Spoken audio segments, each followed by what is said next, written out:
Steinfeld.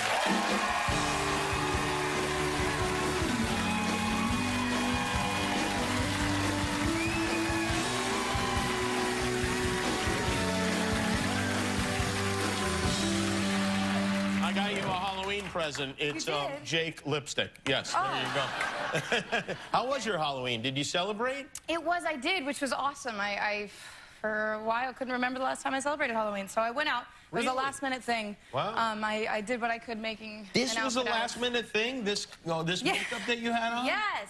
Wow.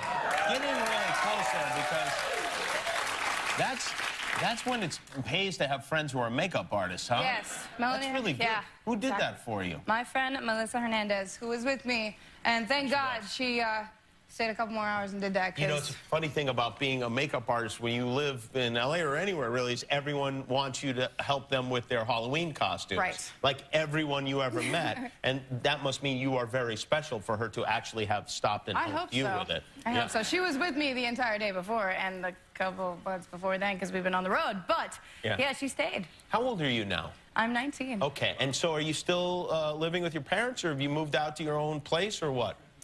No, I'm still home. Still with the parents. Why not, really, right? I'm ashamed. Yeah.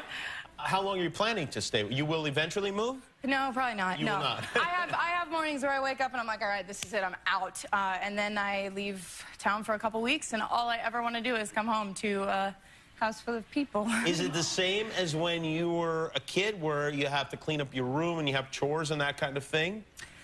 Yeah, it's not too different. I have a little bit more freedom, you know, being 19 or whatnot. But no, the room still has to stay clean. And you know. You do? You have to clean your room? Yeah, I do. You don't call in a staff to do that? No, my life is like a constant cycle of like messing my room up just to clean it up again. I got you. I understand. Now, do you think your parents would like you to move out? Is that something? Well, never really considered that, I guess. I hope not. They haven't given me any, unless I'm just not picking up on the signs. Do you have like your own car, or do you use theirs? I do. No. I have my own car, which was like my first sort of big investment, which was quite exciting. But yeah, I have my own car, and... Did you go and buy the car yourself, or did you have somebody go do that? No, I was there with my dad. It was last year on New Year's. Really? Yeah. You walked in, you sat there for like 11 hours buying a car? Forever. And my dad, who's like the master negotiator, it was like 2 days we were sitting there, but we got a great deal. Can I tell you something? Every kid thinks their dad is a master negotiator. I will tell you, if you ever need anything, my dad. He will help me? He's the one to call. All right, good. I may take you up on that. Now, you were in that movie. I saw you in Pitch Perfect 2, and you were singing, which was a surprise. Thank you. And you have a great voice. So then, the next thing I know, you're recording songs. You have these songs that are on the radio and everything. Crazy. Which, was that your intention? Is that something that you really wanted to do? It was always part of the plan. The way it happened, though, was so not part of the plan. I went to a dinner in New York City. It was an event. And I was sitting at a table where... You know, there are name tags there, and I checked the person to my right was somebody that I'd worked with. So I was like, okay, cool. You know, they do that kind of on purpose, right? And then my mom was next to me, and the person that was to my mom's right was a man named Charlie Walk, who is in the building tonight. Oh, he's a record executive. Yes, we had no idea who he was. He sat down and looked at the person that was with him and was like, all right, how long do I have to stay? I was like, oh, God, okay. So we sat down, actually, got to talking, and within 20 minutes, he had earphones and listening to music that I was playing him that I'd done on my own, covers I'd recorded, and he signed me.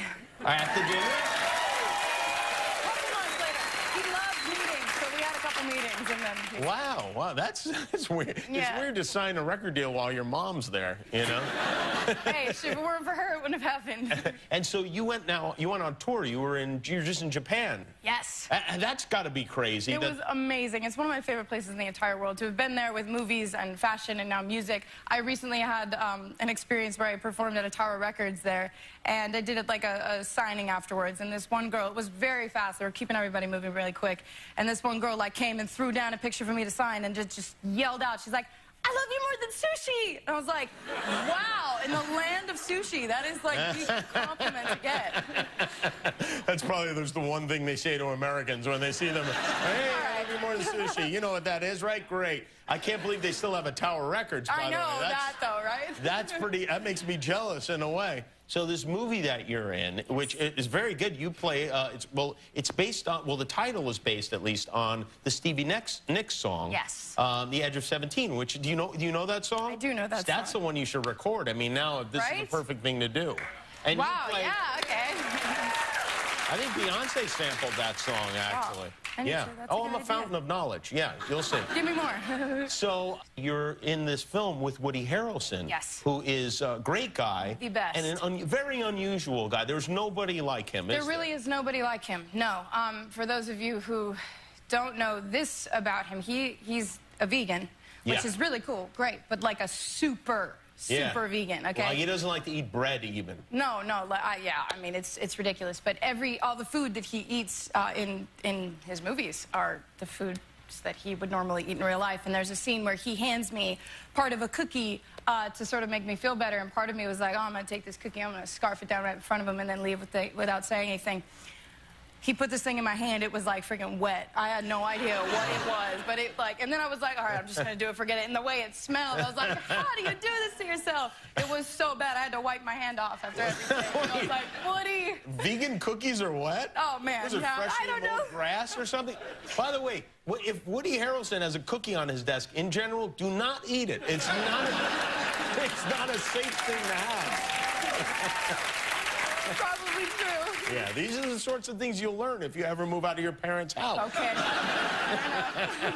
Well, it's very good to see you. Congratulations on the movie and your music and all this stuff. Hailee Steinfeld, everyone. The Edge of 17 opens November 18th. We'll be right back with music from Keith Urban.